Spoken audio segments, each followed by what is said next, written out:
A lot of this isn't going to make sense to you, and I'm sorry about that. I'm just going to start at the beginning, with the house.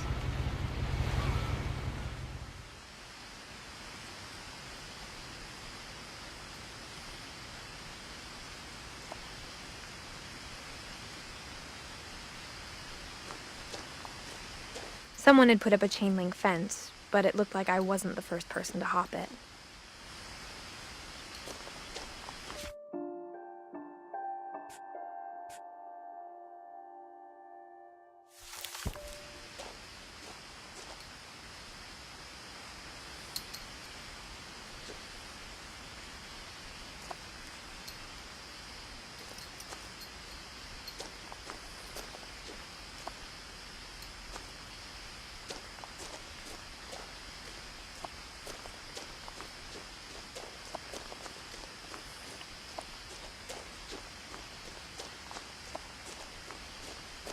I lived here until I was 11, but I wasn't allowed inside half the rooms.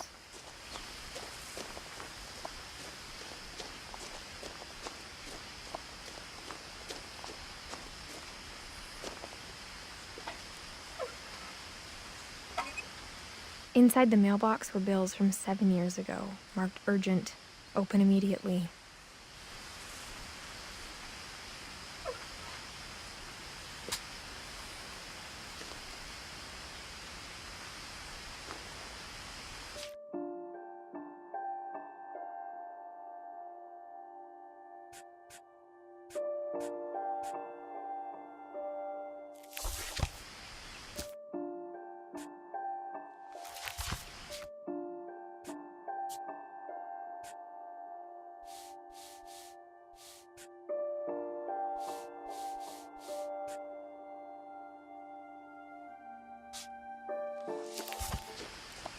I hadn't been back since my brother Lewis's funeral.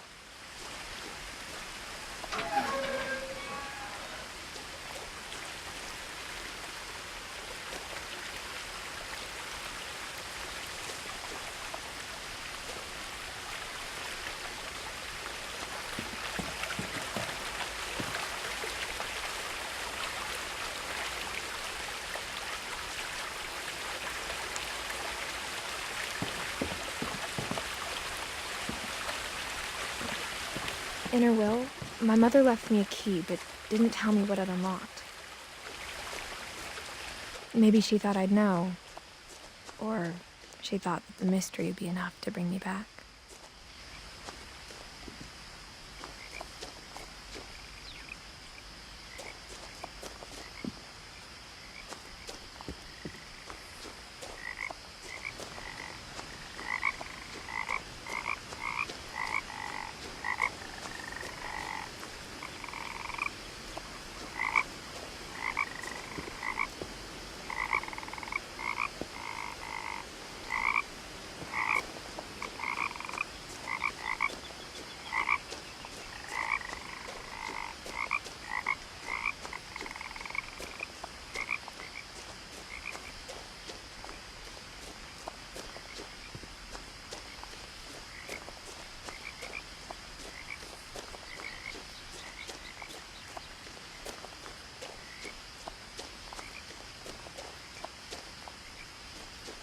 No one had driven this way in a long time, but I saw a few hoof prints.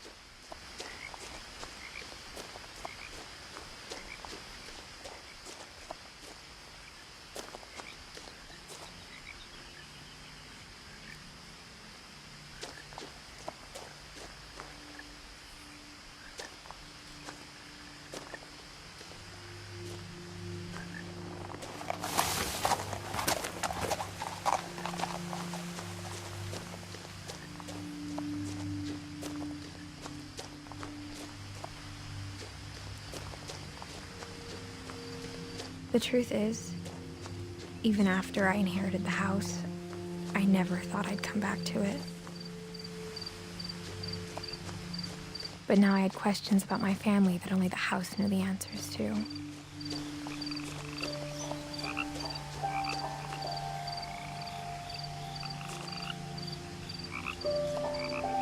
The house was exactly like I remembered it, the way I'd been dreaming about it.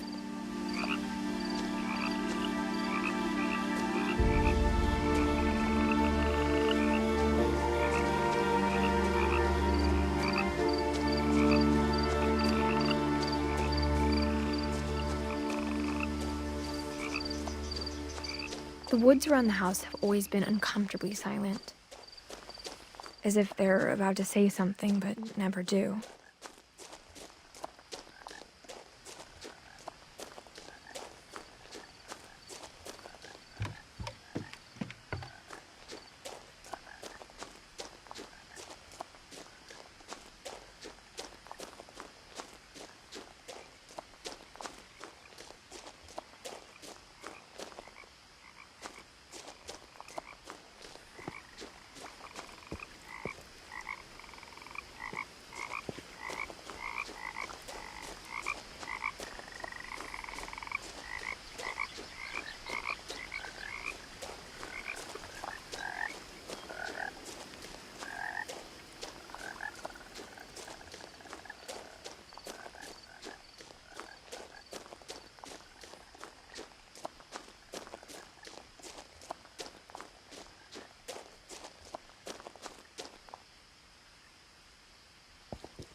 As a child, the house made me uncomfortable in a way I couldn't put into words.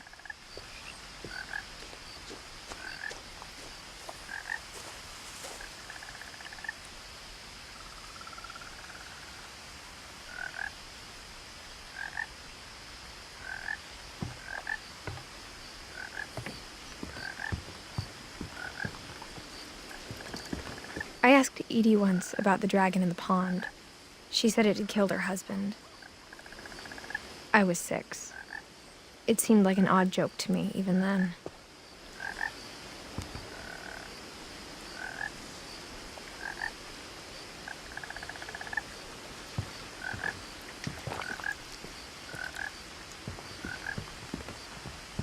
Now, as a 17-year-old, I knew exactly what those words were. I was afraid of the house.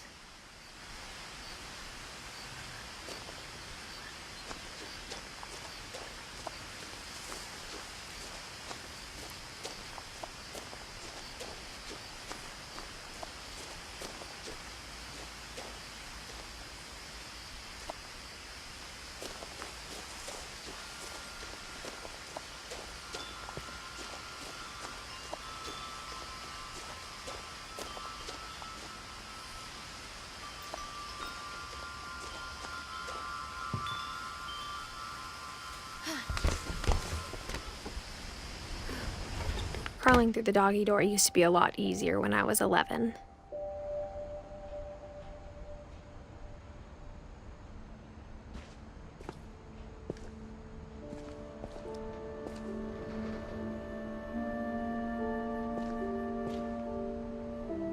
The power had been turned off the night we left.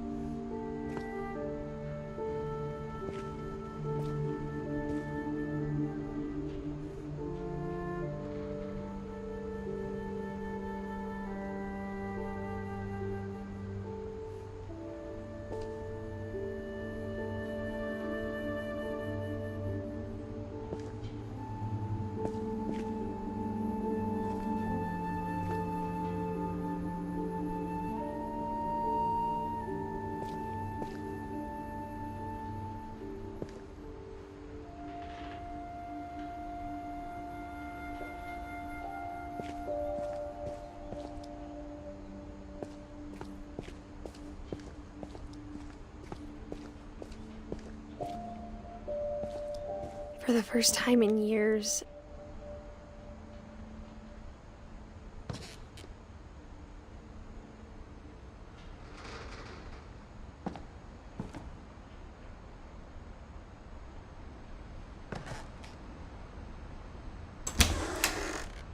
I felt like I was home.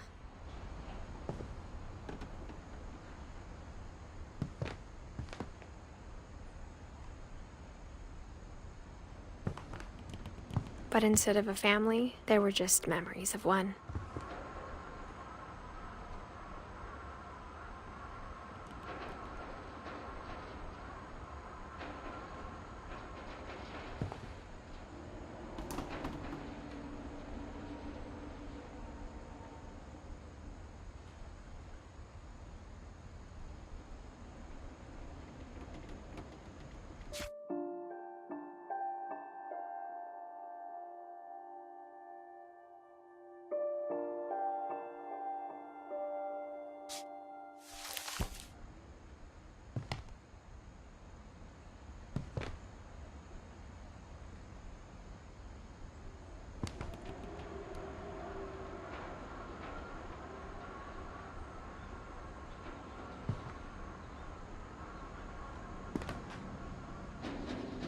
Like how only one restaurant would deliver to our house, so we had Chinese a lot.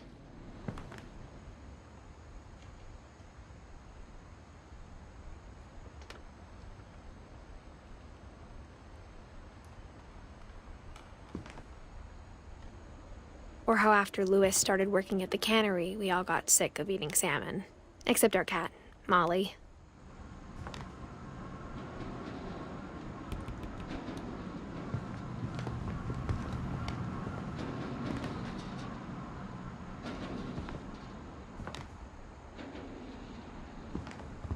Nothing in the house looked abnormal.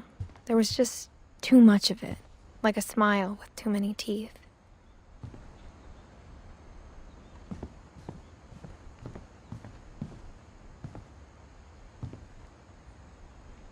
My mom wasn't much of an optimist, but she never stopped believing that my brother Milton was alive.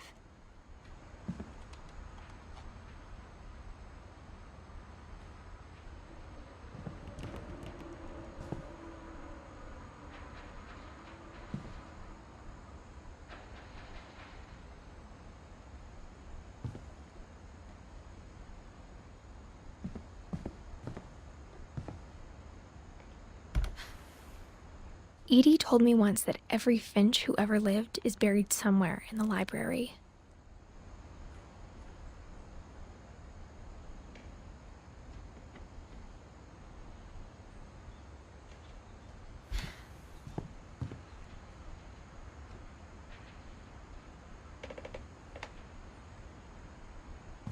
A lot of things got left behind in the whirlwind of that last night.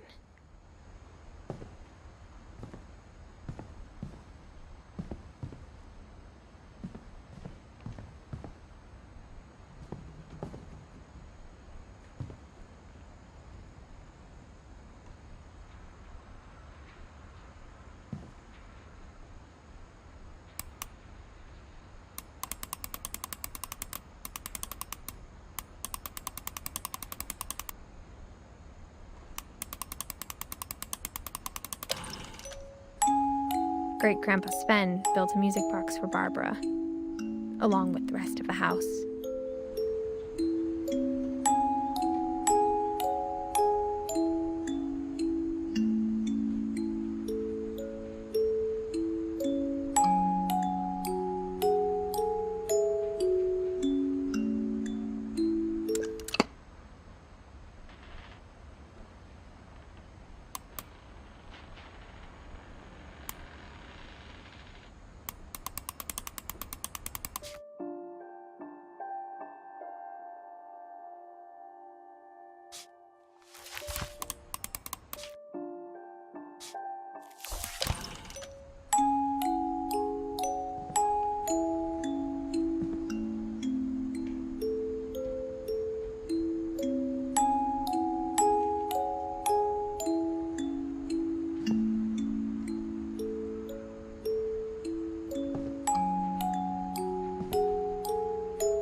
Even the fireplace had a story.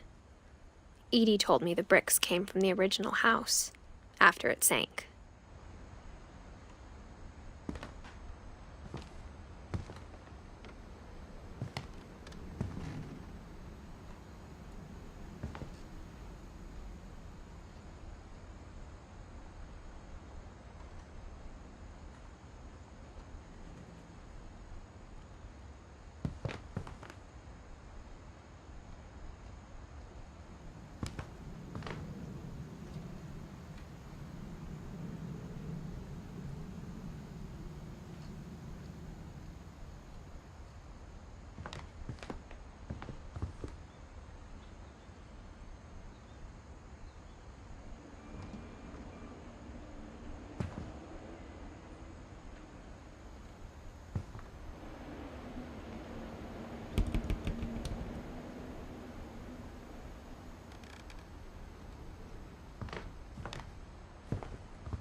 The table was still a wreck from the night we left.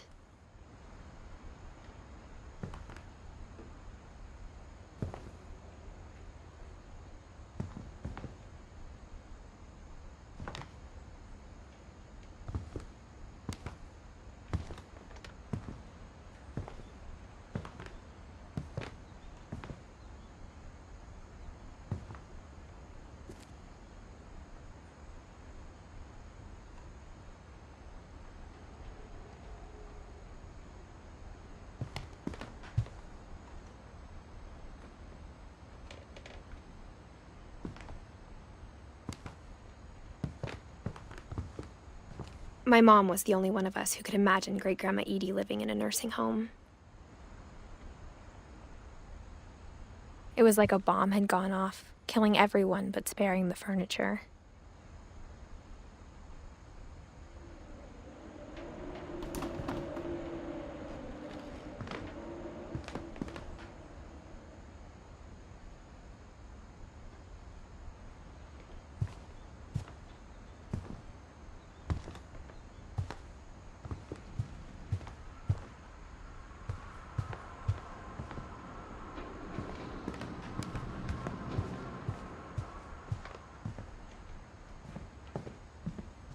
Mom always told me to stay out of the basement, so I wasn't too surprised when the key didn't fit.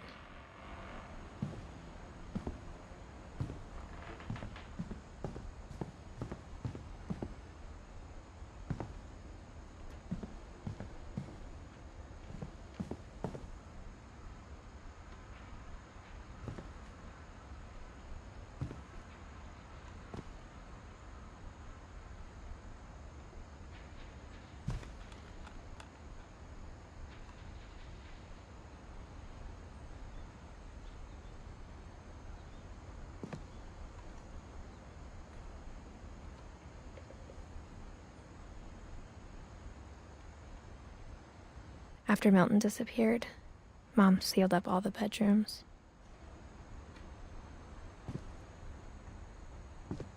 Then Edie retaliated and drilled peepholes.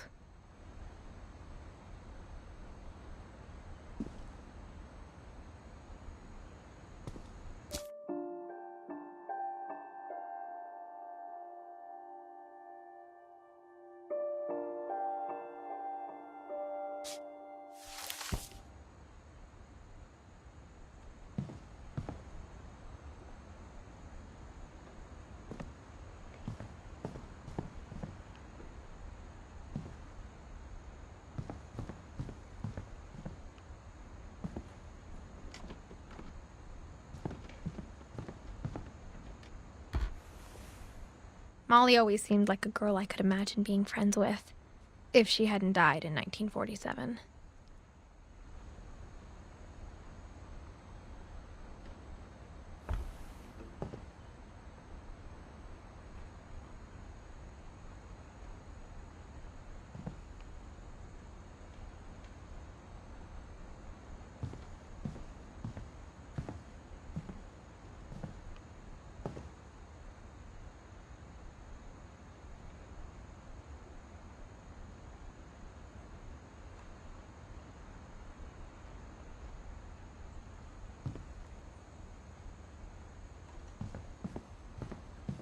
I spent a lot of time playing in Great Uncle Walter's room.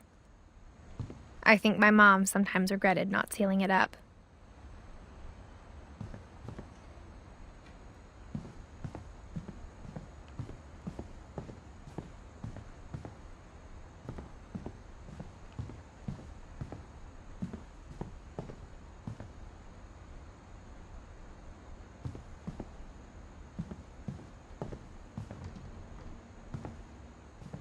Lewis told me there were secret passages, but I never believed him.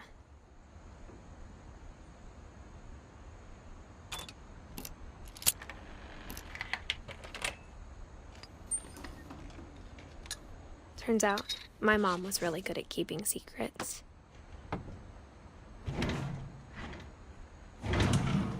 Now it was time to find out what my mom had been afraid of.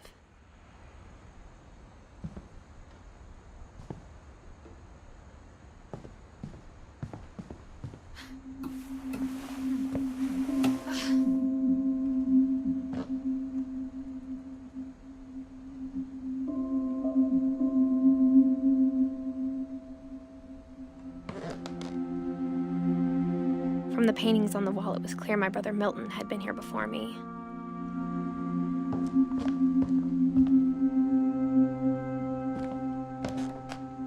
Reading this, maybe it sounds like I had a plan, but I had no idea what was behind that door.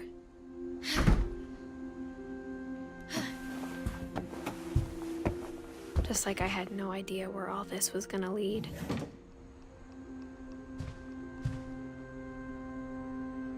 I grew up looking at Molly's room through the peephole.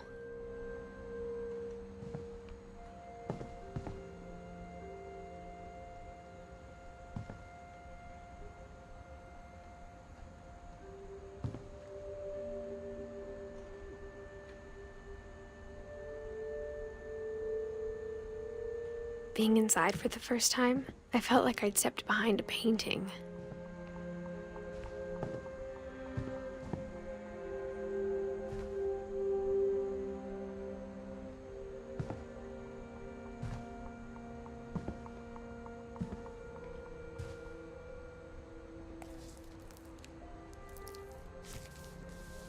December 13th, 1947. Dear Diary, I'll be gone soon, but I wanted to tell somebody about what's gonna happen. It started when Mom sent me to bed without dinner. I woke up and I was starving, so I looked around for something to eat.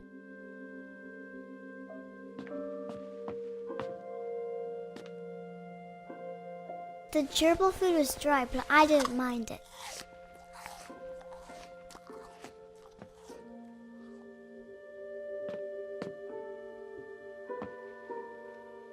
My Halloween candy was all gone.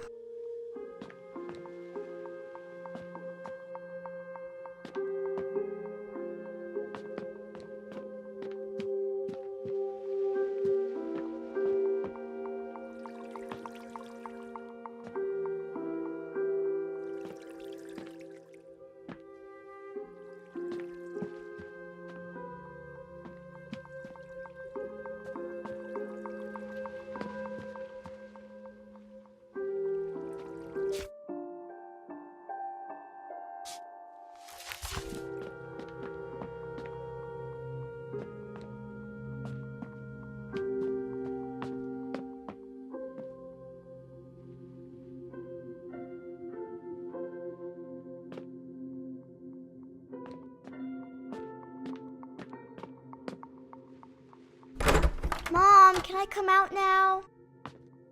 Sweetheart, late. Go to sleep.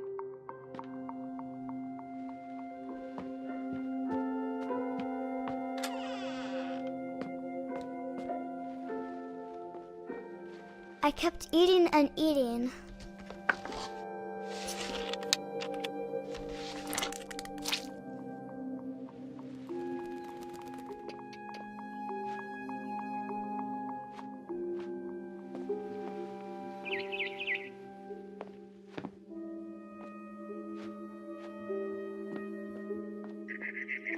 Then I heard chirping outside my window. It was a barn swallow going back to her nest. I reached out for her.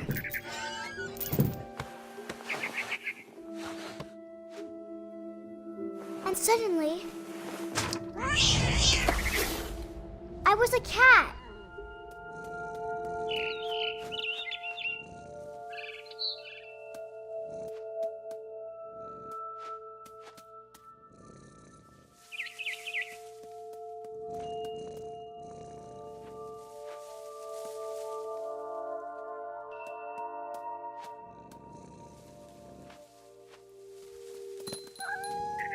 I tried to be quiet, but the bird was really scared.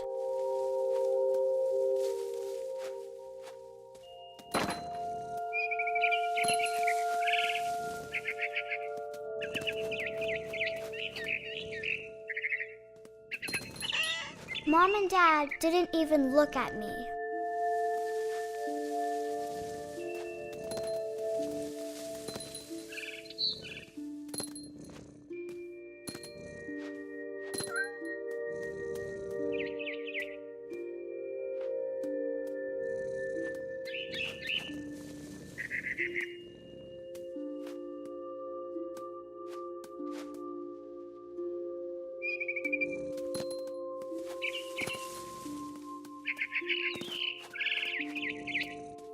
I jumped and I almost got her.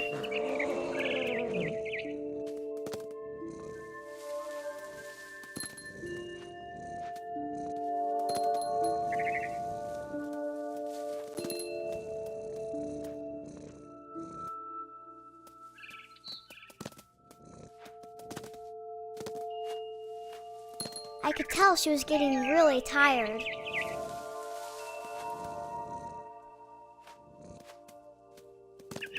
Now I was up in the big tree. I promised Dad I wouldn't climb it anymore. All I cared about was eating that mama bird.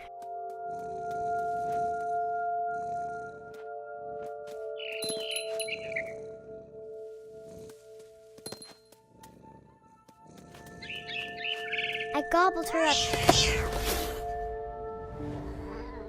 And suddenly, I was an owl. First, all I heard was the wind. Then I heard little teeth nibbling in the grass.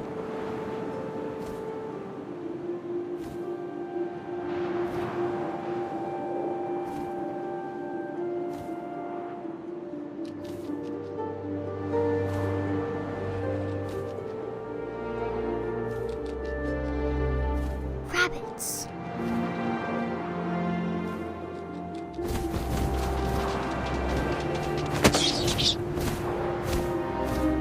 I imagined his face looking up and seeing mine through my talons. I swallowed him up, and I didn't chew one bit. Then I flew off to find something bigger.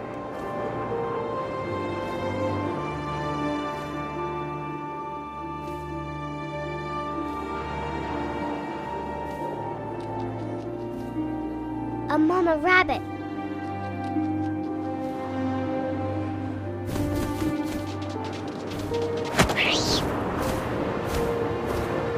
She was almost too big to carry. I started choking, but I couldn't stop eating. And suddenly, I was a shark.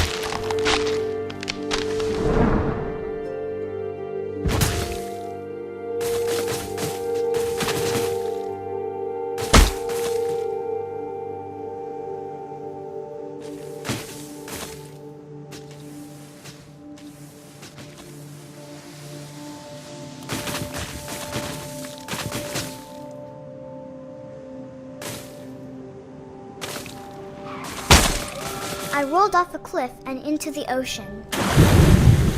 Now, I was hungrier than ever.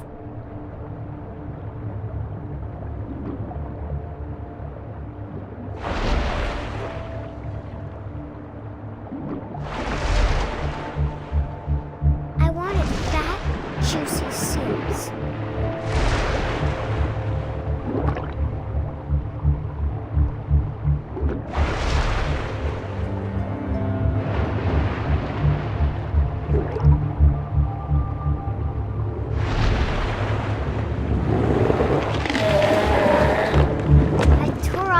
And it tasted really good.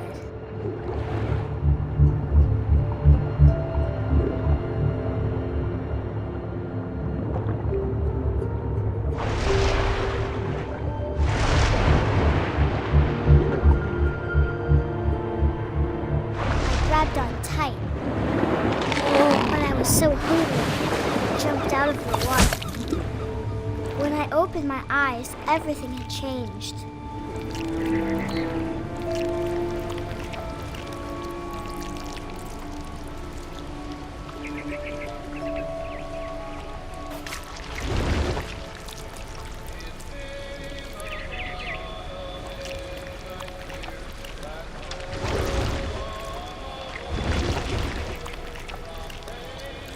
Now I was a monster, and I smelled people everywhere.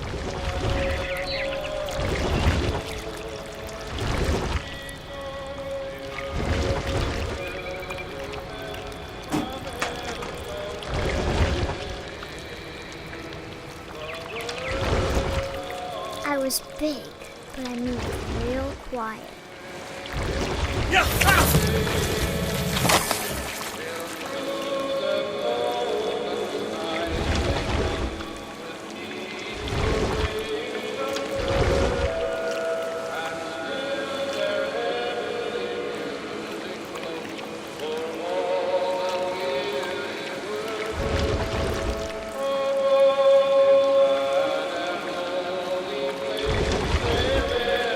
I wanted to stop, but also I didn't.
I was still hungry. And to cross the water, I smelled something new. Something I had to have, so I swam towards it.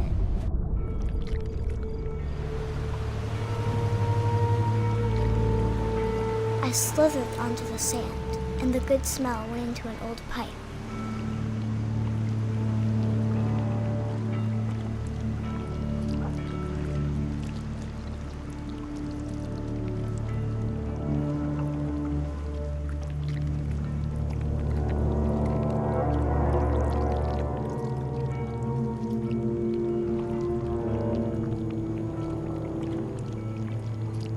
I got closer and closer.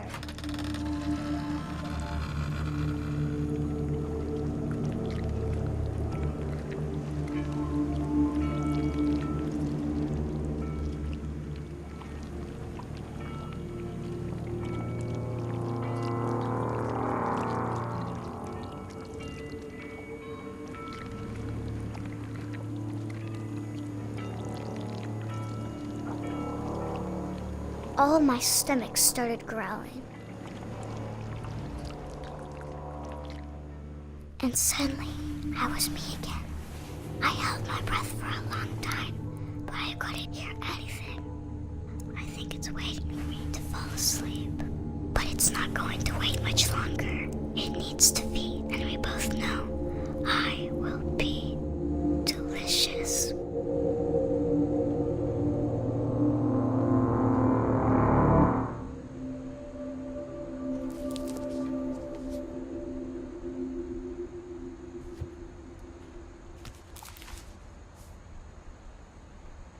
I'm not sure if I believed all of that, but I'm sure Edie would have. I got the sense Edie had spent a lot of time here, before my mom sealed the doors.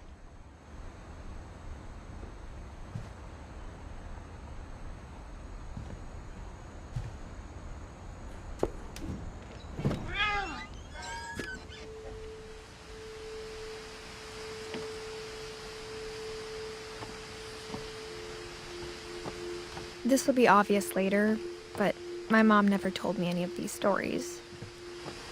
Edie would have, but Mom didn't like bringing up the past. Though, when we adopted a stray kitten, she was the one who named it Molly. I spent a lot of time in Great-Grandma Edie's room.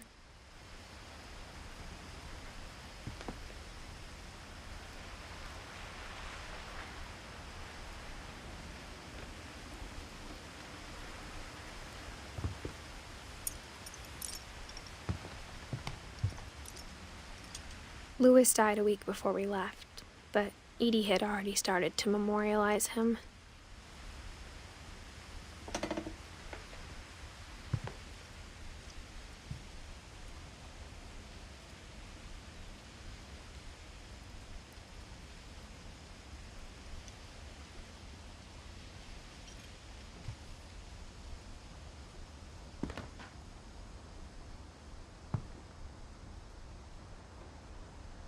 Her room was like a museum.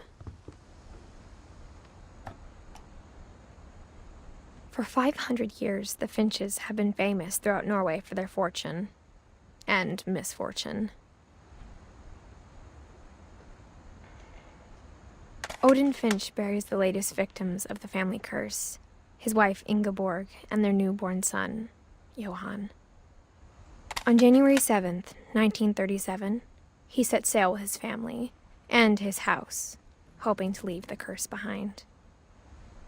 But 40-foot waves off the coast of Washington send the house and Odin to the bottom of the sea. Odin's daughter Edie, with husband Sven and baby Molly, step ashore on their new home, Orcas Island. Odin Finch is the first to be buried in the new family cemetery. His daughter Edie is already dreaming of a new Finch house.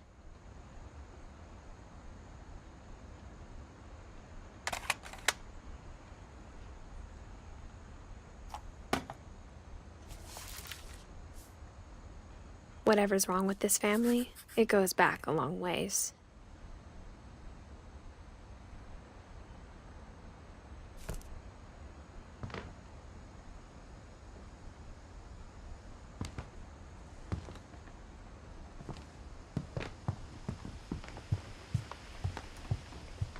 Even in her 90s, sometimes Edie seemed a lot younger than my mother.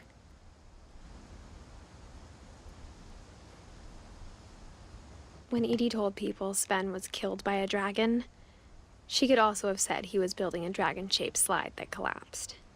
She could have, but she didn't.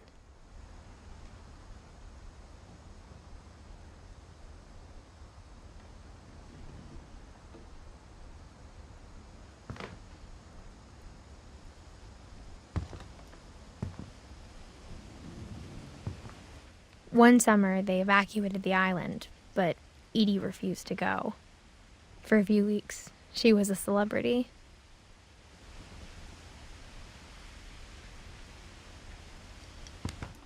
I hadn't thought of myself as Edith Jr. for a long, long time.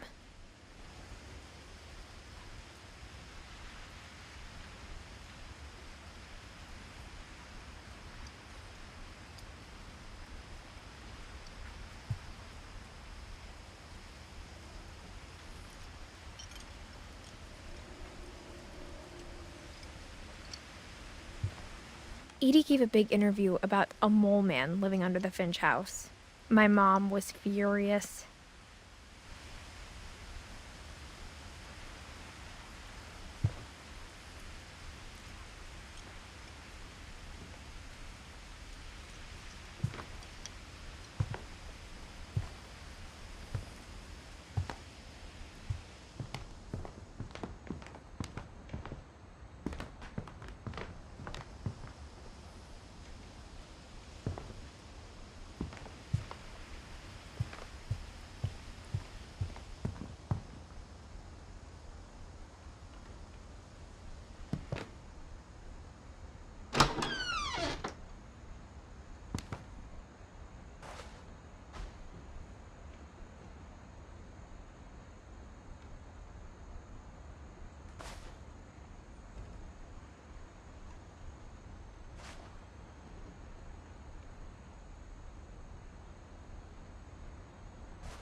The only trace Grandpa Sam's first wife, Kay, left on the house was the pink bathroom.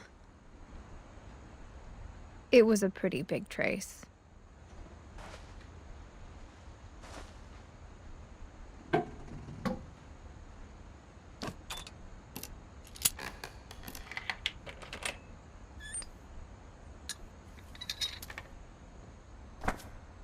There's a secret in this bathroom. It's in the last place you would look. It isn't in the cupboard. It's hidden in this book.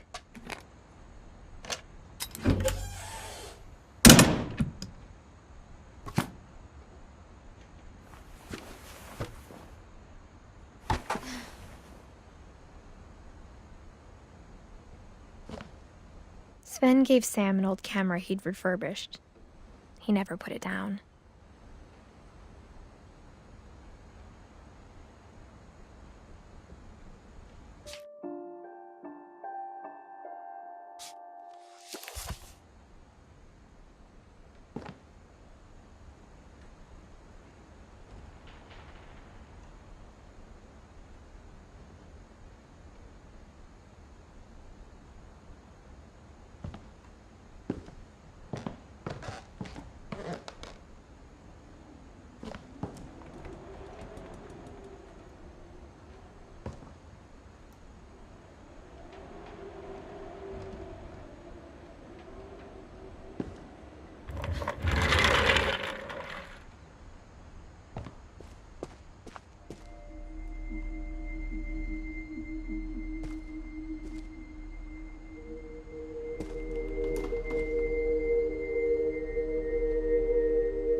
I knew Grandpa Sam had a twin.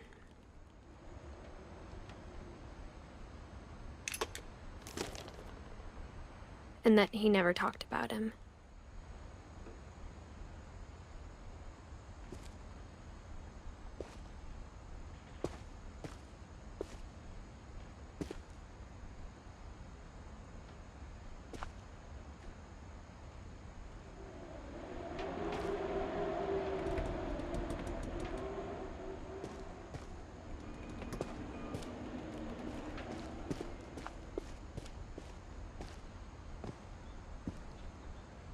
I guess my grandpa didn't like history any more than my mom did.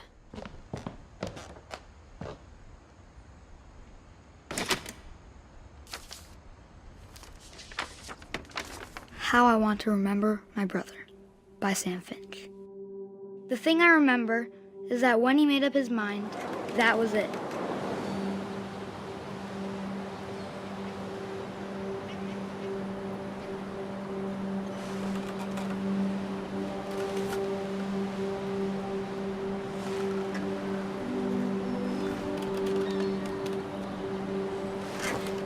My brother said he'd die before he ate another mushroom, and he did. At Barbara's funeral, we swore we'd never be afraid again, and he wasn't.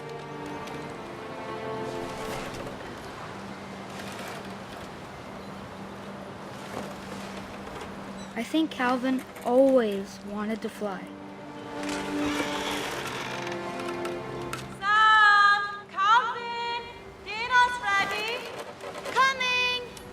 But that day, he finally made up his mind to do it.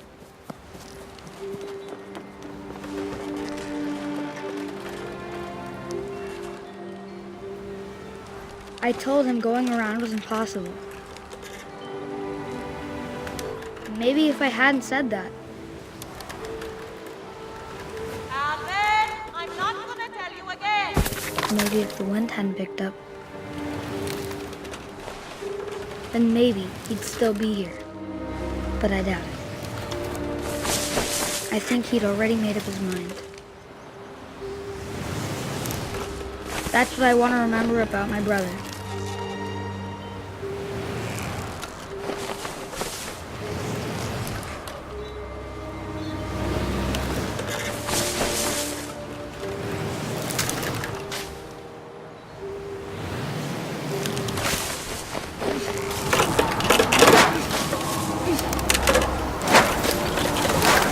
The day he made up his mind to fly, and he did.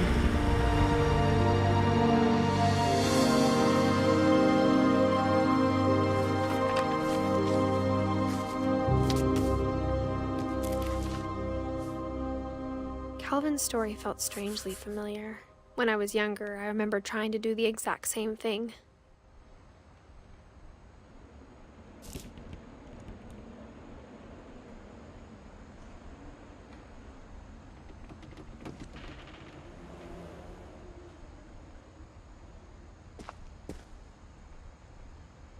After the funeral, Edie roped off Calvin's half of the room.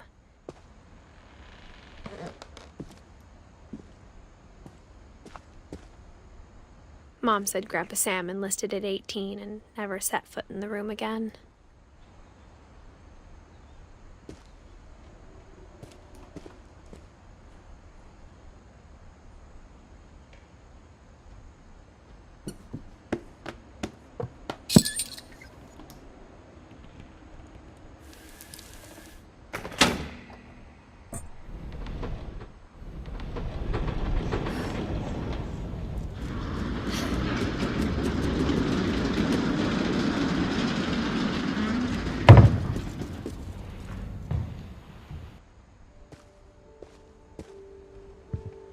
The passages were a pretty tight fit. They'd obviously been built for smaller hands and bellies.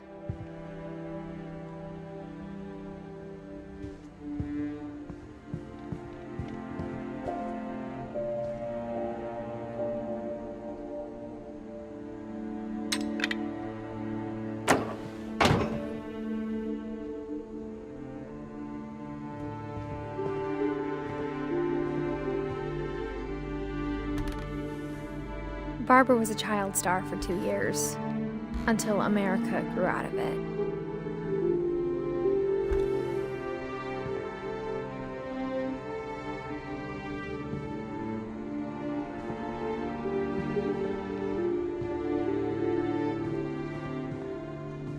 Whenever people ask me about my family, the first thing they always want to know about is Barbara.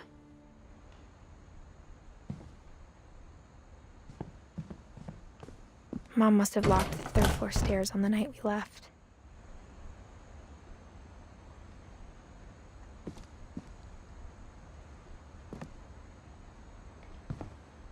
Edie's father, Odin, built the original house.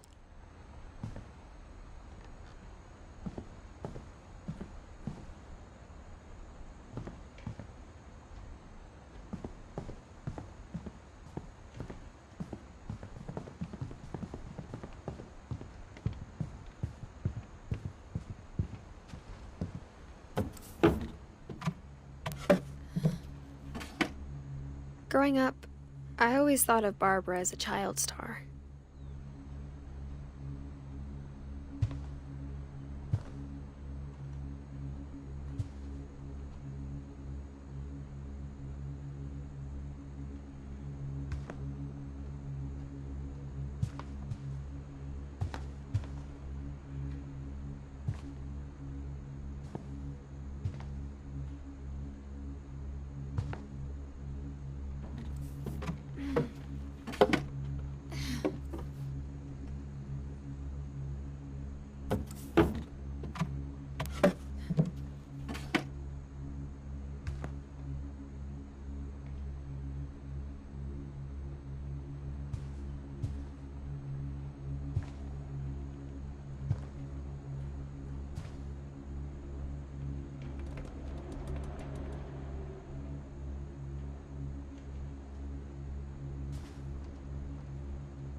I never thought about how hard it must have been for her afterwards.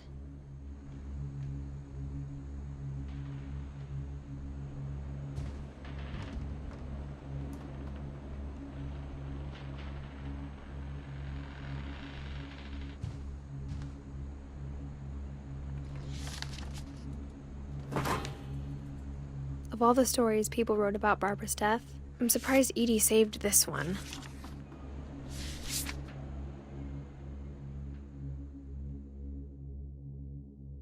Old Jack here with another ghastly tale inspired by America's most unfortunate family.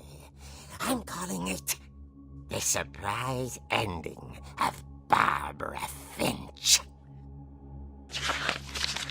As a child star, Barbara was famous for her scream.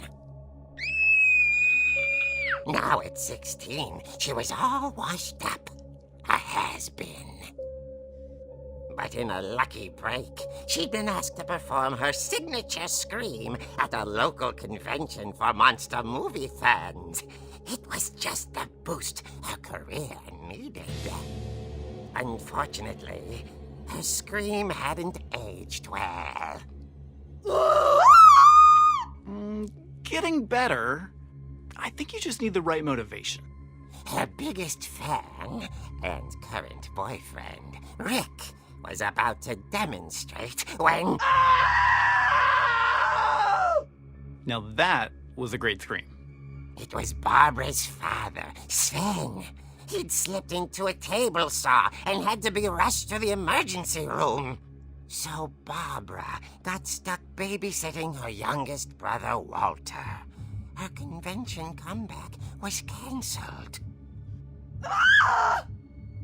Okay, I'm hearing frustration, but I'm not hearing terror. What if I tried... A gang of hoodlums in Halloween masks have been terrorizing Orcas Island tonight. Police are urging residents to... That came from the basement. You're right! Also, I loved your delivery on that. Why is your basement door locked? Because my dad likes making puzzles and secret passages. There's a key hidden in the music box. The secret is to keep winding and winding until finally the key pops out. Thanks, babe. I'll be back in a sec. 20 minutes later, Rick hadn't returned. So Barbara went to look for him, right on cue. She reached for the music box.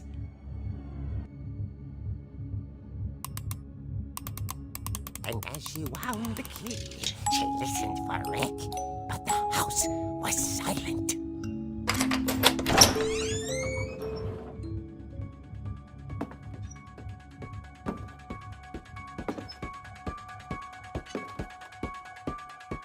down Rick's crutch and imagine the worst.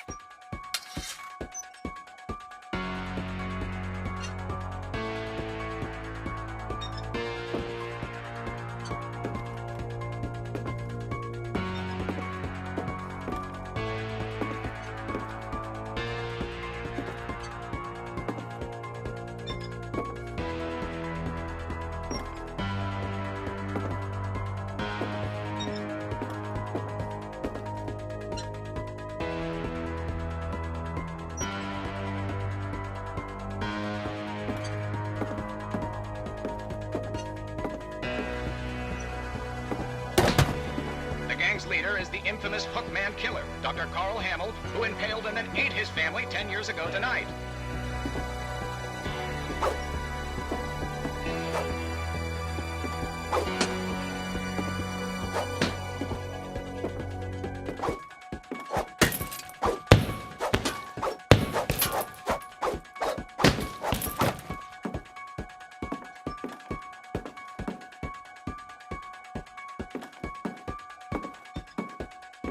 The old fridge rattled and grew still. Oh dear! Oh! Rick? Barb, relax. I was just trying to scare you to help you find your scream. Well, I'm not scared, Rick. I'm furious. Then act furious. All I'm getting from you now is that you're hurt and confused and She threw him out, but she kept a little something to remember him by. Barb, have you seen my other crutch? And she was still holding it when she fell asleep watching the late picture show. Hours later... Barbara! Walter, what's going on up there? Ah! Okay, I'm coming up, but if this is a trick, you're dead, Walter.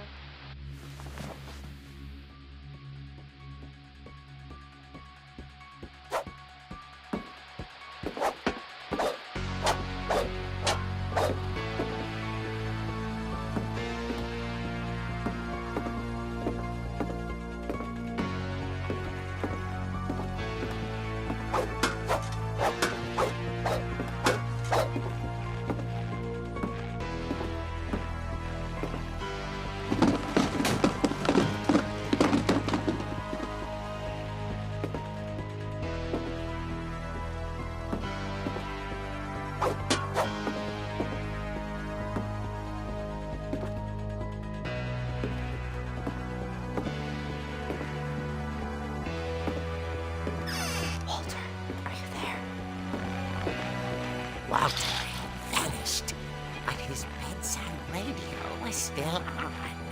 Orcas Island police describe the man as 6 feet tall, with a steel hook for a hand. Residents are urged to lock all doors and windows and notify the police of any suspicious activity. Barbara turned, saw the hook man, and was speechless. He was quite smashing.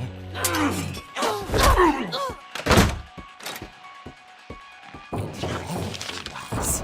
He couldn't get enough of Barbara. Okay, Barbara, there's gotta be another way out of here.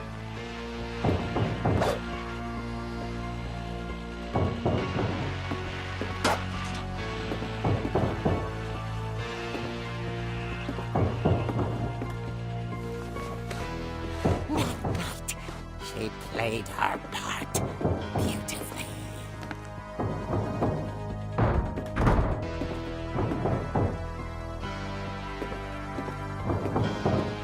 Molly's door hadn't been opened in years. The hinges groaned.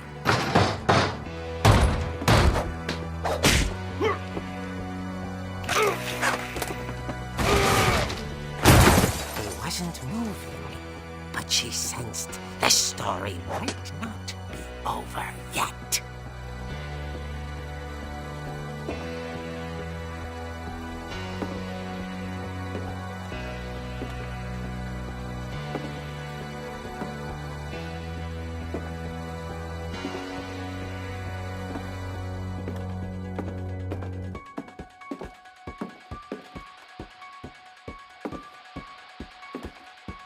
hookman had vanished. She listened for his breathing, but all she heard was...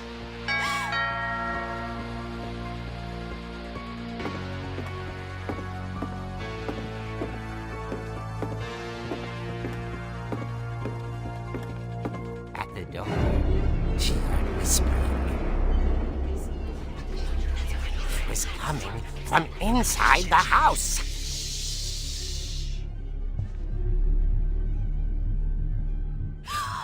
Oh dear. The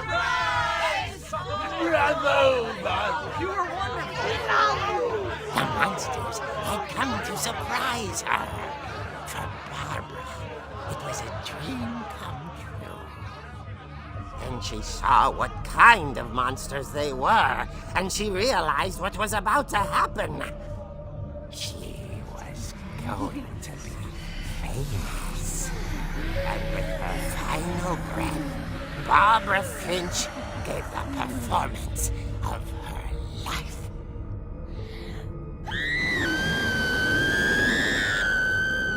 I wasn't there myself, but I hear Barbara was magnificent.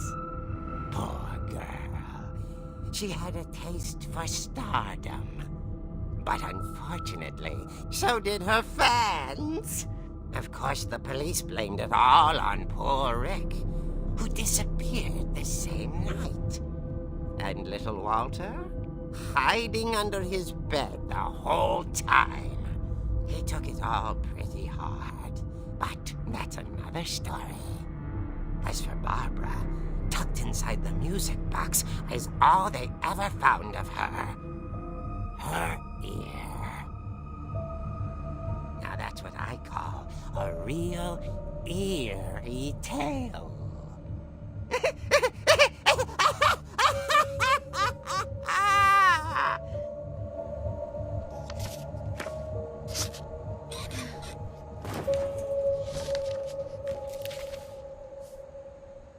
Edie told me all Barbara wanted was to be remembered, as absurd as that comic was. Maybe what Edie saw was a happy ending.